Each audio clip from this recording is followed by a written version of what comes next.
الشيطان الرجيم. بسم الله الرحمن الرحيم.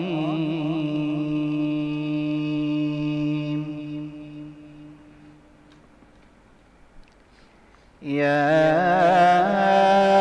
أيتها النفس المطمئنة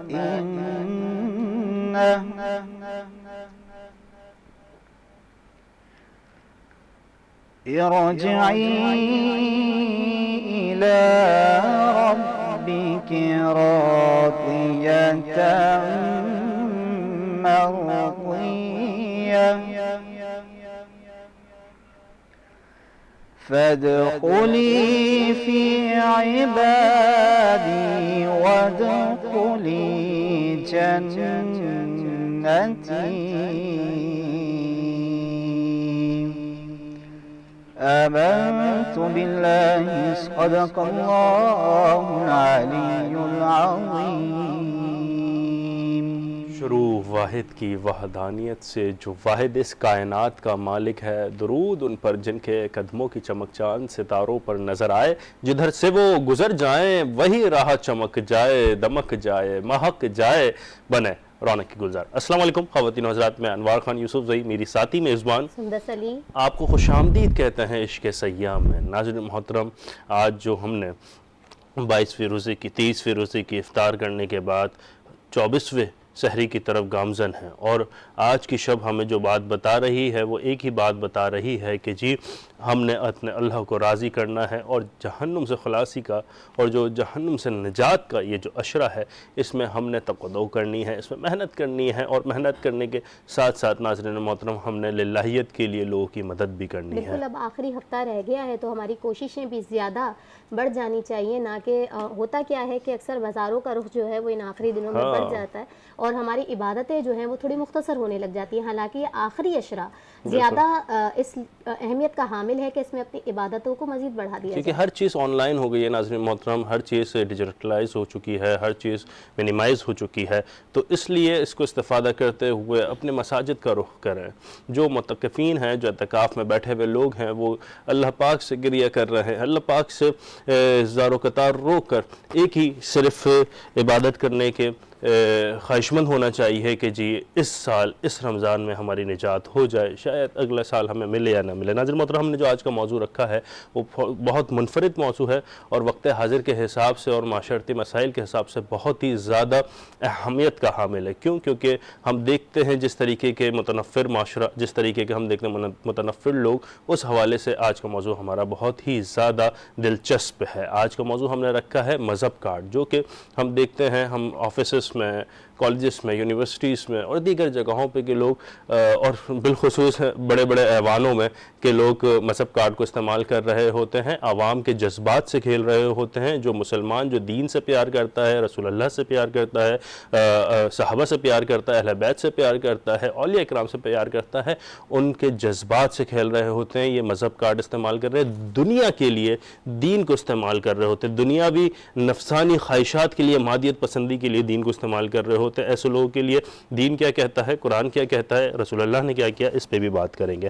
ناظرین محترم، بلا توقف میں تعارف کرواؤں گا ہمارے پینلسٹ کا، جو کہ پہلے رمضان سے لے کر اب تک، پہلے روزے سے اب تک ہمارے ساتھ بہت ہی گہرائی کے ساتھ اور مضبوطی کے ساتھ جڑے ہوئے ہیں. اور جب بھی یہ بولتے ہیں تو میں اکثر و بیشتر کہتا ہوں کہ ان کی بات سننے کا اتنا دل چاہتا ہے کہ ان کی بات کو ہم تحریری شکل دیں. اتنا زبردست اور مستند بات کرتے ہیں، جیت عالم دین ہے. آپ کا تعارف کسی بھی، ان کا تعارف کروانا سورج کو عینیت دکھانے کے مترادف ہے. آپ بہت پیارا، بہت اچھا اور بہت ہی قابل ترین شخصیت ہیں، عالم دین جناب علامہ عتیق الرحمن ضیاء صاحب. السلام علیکم ورحمۃ اللہ وبرکاتہ. حضرت مزاج بخیر، طبیعت بخیر؟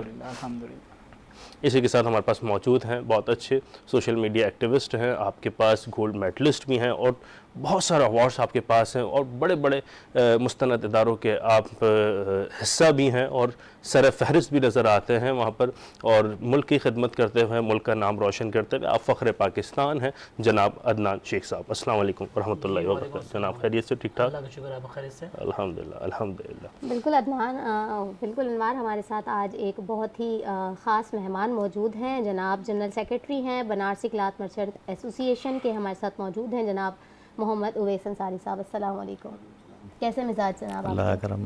اور دو بہت ہی اچھے صنافہ ہمارے ساتھ موجود ہیں، ہمارے ساتھ موجود ہیں جناب محمد فرحان علی قادری۔ السلام علیکم۔ اور انہی کے ساتھ موجود ہیں جناب عاقب علی قادری۔ السلام علیکم۔ عاقب علی صاحب۔ ہاں، میں یہ چاہوں گی کہ ہم جناب فرحان علی قادری صاحب سے نعت کے ساتھ آغاز کریں، بالکل بالکل، تاکہ ہماری ذکر روایت ہے۔ رسول کے ساتھ ہماری روح معطر ہو جائے اور پھر ہم اپنے پروگرام کو کرنے کے لیے مزید انرجائز فیل کریں۔ بالکل بالکل۔ بسم اللہ کیجیے گا۔ محمد صلی اللہ علیہ وسلم۔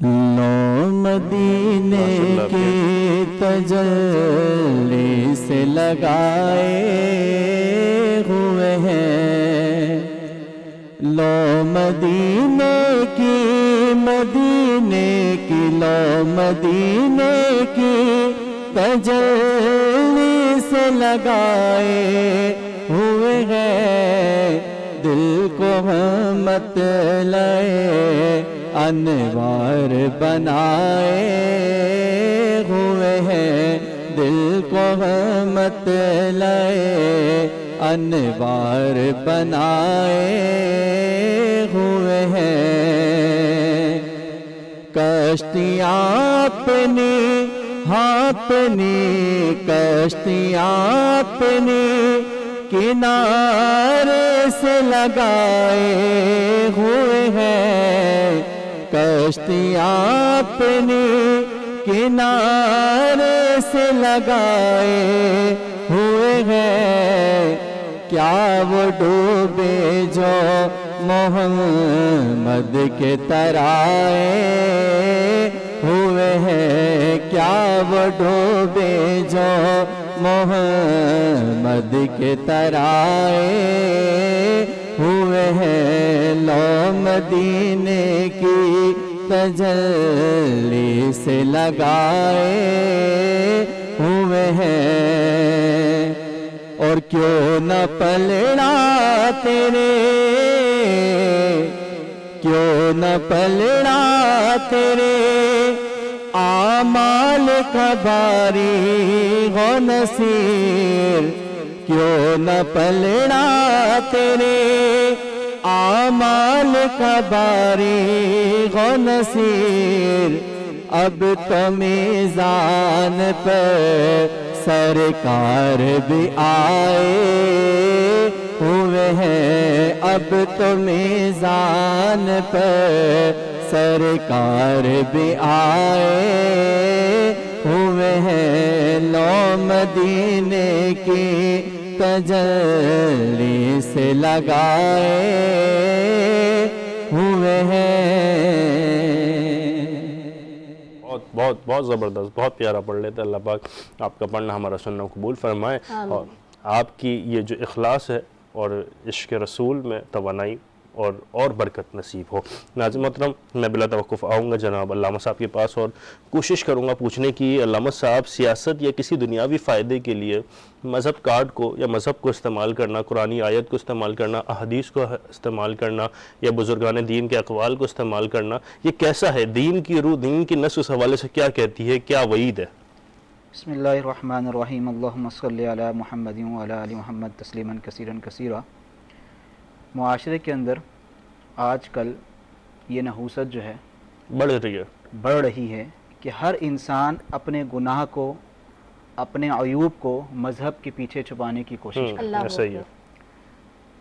اسلام ہو یا ہماری تہذیب و اخلاق ہو، دونوں میں دھوکہ، فراڈ کو حرام سمجھا جاتا ہے۔ صحیح، ایسا ہی ہے۔ تو جو بھی شخص کسی بھی طرز عمل کی بنیاد پر، چاہے وہ سیاسی ہو غیر سیاسی ہو، جب بھی مذہب کا استعمال کرتا ہے تو اس کا مطلب یہ ہے کہ وہ اپنی عوام الناس کو، اپنے سامنے بیٹھنے والوں کو ایک دھوکہ دے رہا ہے، صحیح۔ اور دھوکہ اور فراڈ جو ہے وہ اسلام میں بھی حرام ہے،